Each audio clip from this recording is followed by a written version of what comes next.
नमस्कार। तो आज पढ़ेंगे हम पार्ट 4, जो कि देख रहे थे हम 3 दिनों से।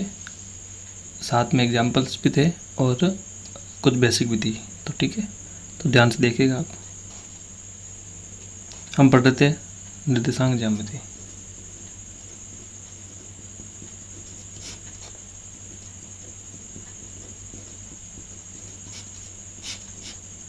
ठीक है, तो ध्यान से देखिए।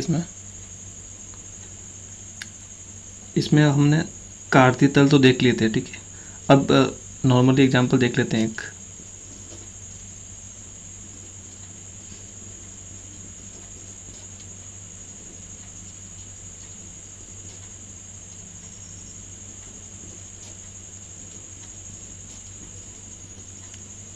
-2,3 की वाई एक्स से दूरी बताओ। ठीक है, अब देखो वाई एक्स से दूरी पूछी है, तो मैंने आपको कल समझाया था, जब अभी दूरी आए ना तो इसका उल्टा बताना है। इसका उल्टा क्या होगा? एक्स वाला होगा ना। तो आपको लिखना है यहाँ पर वाई एक्स से दूरी -2 हो जाएगी। ठीक है, इतना क्लियर हो? ठीक है, आगे देखते हैं।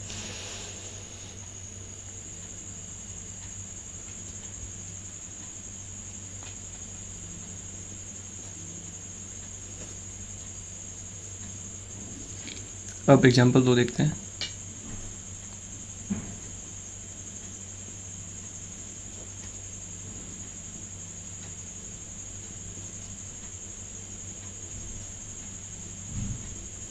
(0,-3 की एक्स अक्ष से दूरी बताओ। इतना क्लियर? 0,-3 की एक्स अक्ष से दूरी बतानी है। ठीक है, दूरी पूछा है और एक्स वाली पूछी, मतलब उल्टा बताना है। एक्स की दूरी पूछे तो वाई का मान बताना है, और वाई की दूरी पूछे तो एक्स का मान। तो आपको क्या लिखना है? एक्स अक्ष से दूरी, तो कौन सा मान बताना है? वाई वाला, -3। आंसर। ये भी क्लियर? ठीक है, आगे देखते हैं।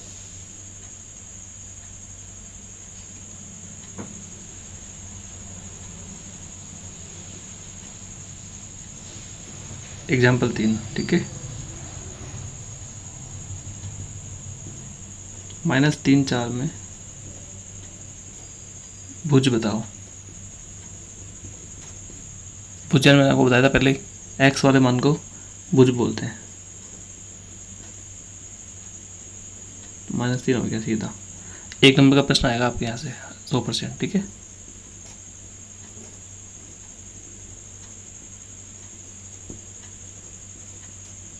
-5,2 में कोटि बताओ। तो कोटि यानी वाई वाला मान, और वाई का मान क्या होता है बाद में। इतना क्लियर हुआ? समझ आया? ठीक है, आगे देखते हैं।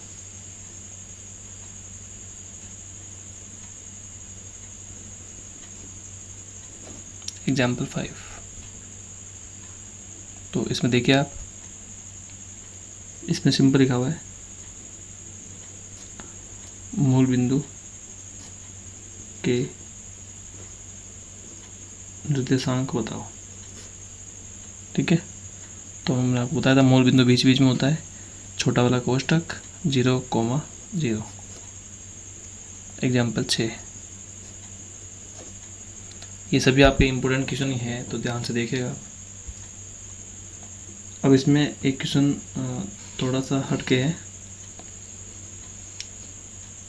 भुजा के आधार पर।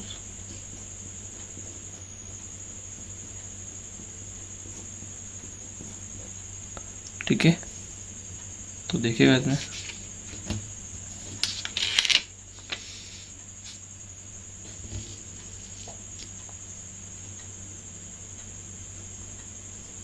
तीन भुजा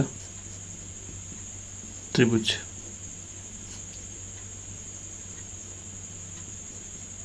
चार भुजा चतुर्भुज, पांच भुजा पंचभुज,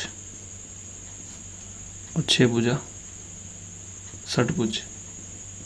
हालांकि 5 से 6 तक आती है, इससे 6 तक दिखा रहा हूँ, ठीक है। 6 भुजा षटभुज। अब क्या होता है, जो 4 भुजा है ना, ऐसी आपको आकृति बनानी पड़ेगी प्रश्न के अकॉर्डिंग। तो ऐसा का बनता है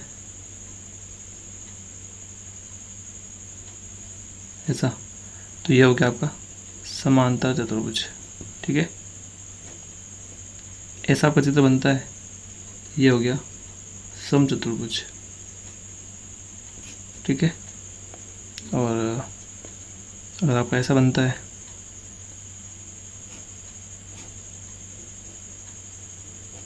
तो समलंब चतुर्भुज।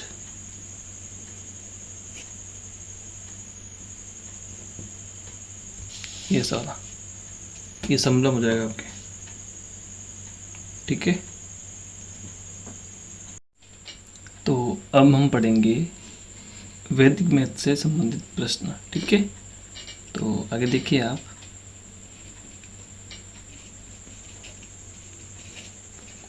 सवाल लिखा हुआ है 52 का वर्ग बताओ। 52 का वर्ग बताओ। अब आपको तो बोला ही नहीं ना किस विधि से बताना है, तो आप किसी भी विधि से बता सकते हो।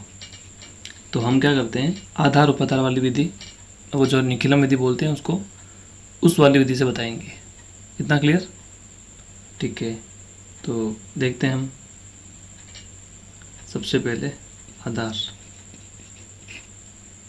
इसमें आपका आधार दस आ रहा है, उपाधार अंक 5 और आपका उपाधार 50, ठीक है। वापस देखो ध्यान से एक बार, 52 का वर्ग बताना है, तो 52 100 के पास तो है ही नहीं, तो अपन क्या मान 100 आधार नहीं मानेंगे, ठीक है। आधार क्या माना 10। अब 50 तक पहुंचने के लिए हमें इस 10 को किससे गुणा करना है, 10 को 1 से करो तो 10 आएगा, 2 से करो तो 20 आएगा, तो ऐसे 5 से किया तो कितना आ गया 50। तो उपाधार अंक क्या होता है, जिससे गुणा करते हैं ना अपन, वही उपाधार अंक होता है। इतना क्लियर। अब सूत्र होता है अपना उपाधार अंक संख्या प्लस आधार और विचलन का स्क्वायर। यहाँ पे सॉरी थोड़ी गलती होगी, यहाँ विचलन आएगा, ठीक है। तो उपाधार अंक, अब देखो ये जो 3 चीज़ें हैं ना, इन 3 चीज़ों से ही अपन को यहाँ लिखना है। तो उपाधार अंक देखो यहाँ से, ये वाला, ये 5, ये कोष्टक। संख्या देखो, संख्या का मतलब जो संख्या दे रखी है ना सवाल के अंदर, उसको संख्या बोलेंगे। 52 प्लस विचलन कितना है, विचलन निकाला नहीं हमने, विचलन कितना आएगा इसमें 2 आएगा। कितना आएगा 2। 2 कैसे आया, इस 50 को देखो, इस 52 को देखो, फिर 50 को देखो, फिर 52 को देखो, इन दोनों में आपको 2 का अंतर दिख रहा होगा, तो यहाँ पर देखो विचलन 2 हो गया। इतना क्लियर हो गया। तो ध्यान से देखो, संख्या प्लस विचलन और ये विचलन का स्क्वायर। इतना क्लियर। तो ध्यान से देखो, 5 का तो 5 ही रहेगा, 52 और 2 54 होते हैं, और फिर तो कितना हो गया 2 दूनी 4, ठीक है। तो 4 का 4 रहने दो, गुणा कर लो इधर, 5 चौक 20, 55 25 2 27, तो कितना हो गया ये 2704 आंसर, ठीक है। ये हो गई अपनी वर्ग संख्या वाली विधि। तो अब देखते हैं आगे वाला प्रश्न, एग्जाम्पल 8, ठीक है। इसमें हम देखेंगे जो संकलन व्यवकलन विधि होती है उसके द्वारा वर्ग निकालना। संकलन व्यवकलन जो विधि होती है उसके द्वारा वर्ग निकालना। तो ध्यान से देखो, हम कोशिश करते हैं 32 का वर्ग निकालने की, ठीक है। संकलन व्यवकलन विधि से।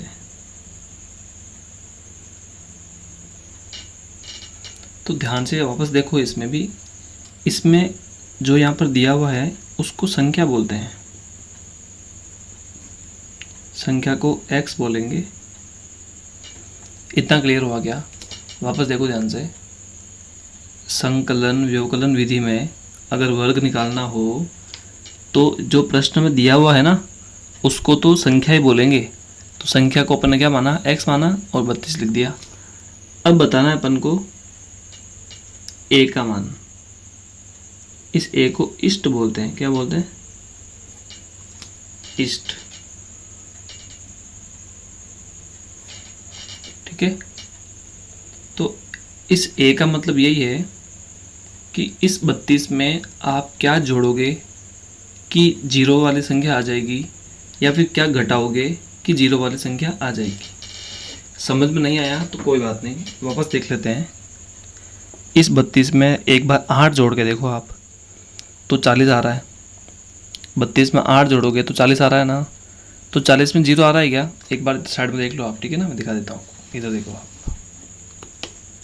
जैसे कोई संख्या है अपनी 32, इस 32 को जीरो बनाना है, या तो +8 करो या -2 करो। कैसे? 32 8 कितने? 40, देखो जीरो बन गया। 32 में से 2 कम करो, 30, देखो जीरो बन गया।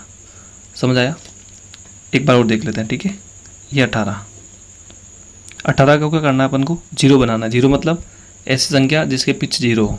एक बार आप है ना +2 करके देखो और एक बार -8 करके देखो। 18 में क्या जोड़ेंगे? 2, तो 20 हो रहा है क्या? देखो जीरो आ गया। 18 में से 8 कम करके देखो, क्या 10 आ रहा है क्या? जीरो वाला। समझ आ गया इतना आपको? ठीक है, अब देखिए इधर आप, तो इस a का मान क्या हो गया? आपकी इच्छा हो जो मान सकते हो। आपको इसमें प्लस और माइनस कुछ नहीं मानना है, आपकी इच्छा है। मैं तो भाई 2 मानूंगा, ले भाई 2 मान ले, बस। राजी? थोड़ा सवाल देख लेते हैं अपन। सूत्र बहुत इंपॉर्टेंट है इसका। सूत्र है इसका x + a x - a oblique a का स्क्वायर।